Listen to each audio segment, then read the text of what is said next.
The Lakers don't have a Lou Dort on their team. No. They don't have a guy that you're going to say you're getting Harden, period. Yep. Stick to him. I'm so excited for this Rockets-Lakers series. Oh, I know you are. I mean, just from a scheme point of view, you have bigs versus smalls. And, there's been so much talk about what are the Lakers going to do? Are they going to continue with two bigs? Are they going to go with 80 at the 5? I will be very surprised if the Lakers go small. They're going to go big.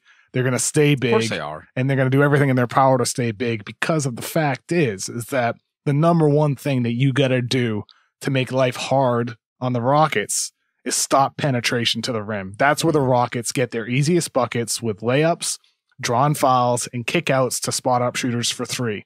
Or you start a rotation where then you have an attack a closeout for another layup or another kickout for that matter. With two bigs on the floor, the Lakers are sure that they're likely going to have a big in a rim protection position to help and rotate over to stop Harden or Westbrook. If you just have AD on the floor, he very well may end up on a switch on a guy who's spotting up from the wing, or he'll be on ball.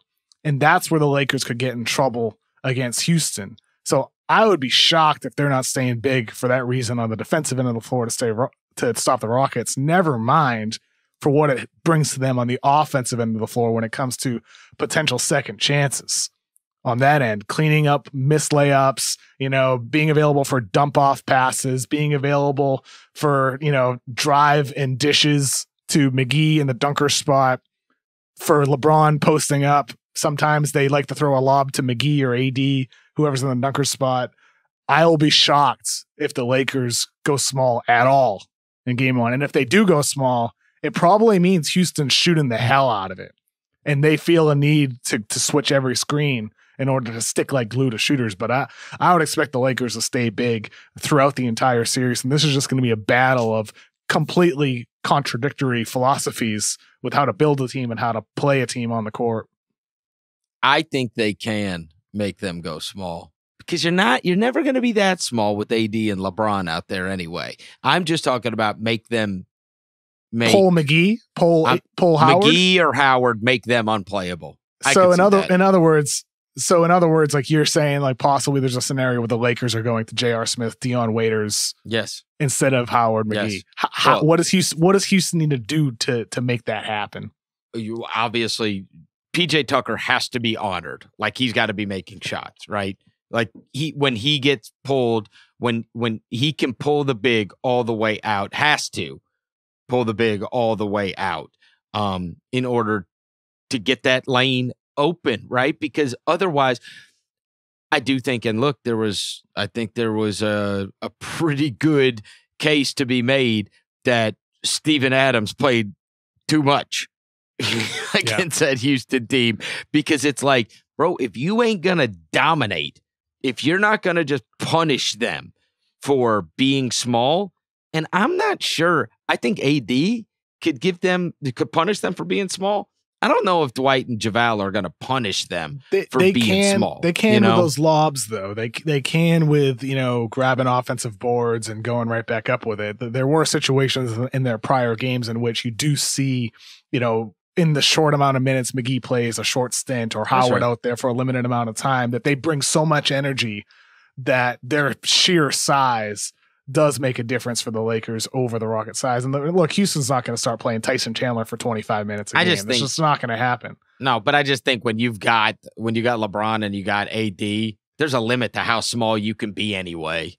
Like, you're not really small. Like they're naturally big, of course, but both huge. But from like a basics, position point of view, having two bigs on the floor. Even AD's not a traditional big, right? Because he can handle from the perimeter. He can switch on defense. He can do so much for you.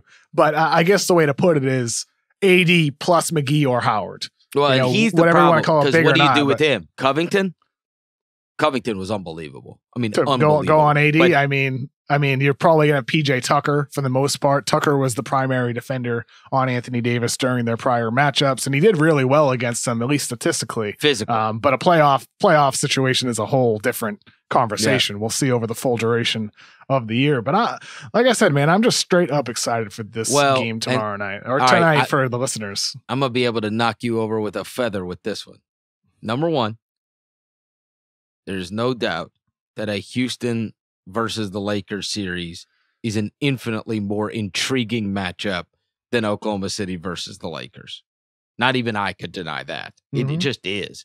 Yeah. Number two, I, as someone who loves competitive basketball, and I, like most of the country, will get to hate watch this. I don't really care who wins. It's not like I'm gonna have some great joy if either of them, move on.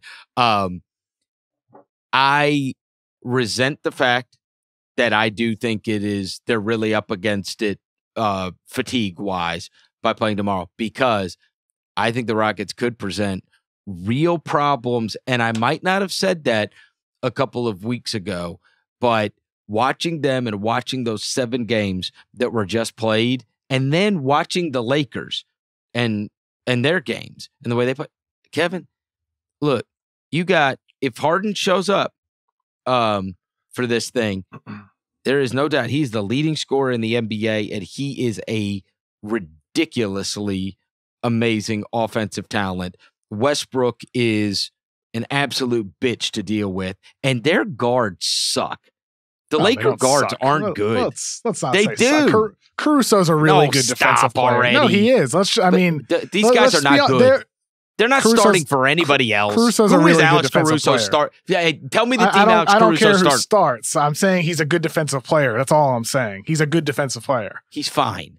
He's very good defensive player. Okay, that's all I'm saying. All right, starter, finisher. I don't care. Let's see how well he does against Russell Westbrook. Well, let me say this to your point.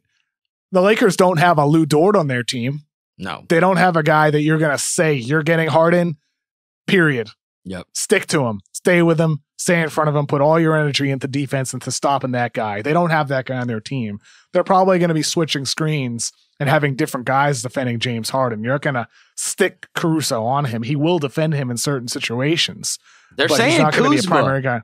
Kuzma could be the guy too. Kuzma's been really, really good in the postseason. He's playing some of the best defense ever since the seeding games that I've ever seen him play ever since he was in college. He's always been inconsistent, always been somebody who looks like, physically a guy who should be a great defender, super versatile. He's finally performing like that. He really is. So for the Lakers, they do have a number of different guys that can throw at Harden, but it's more than anything else for them to stop Harden.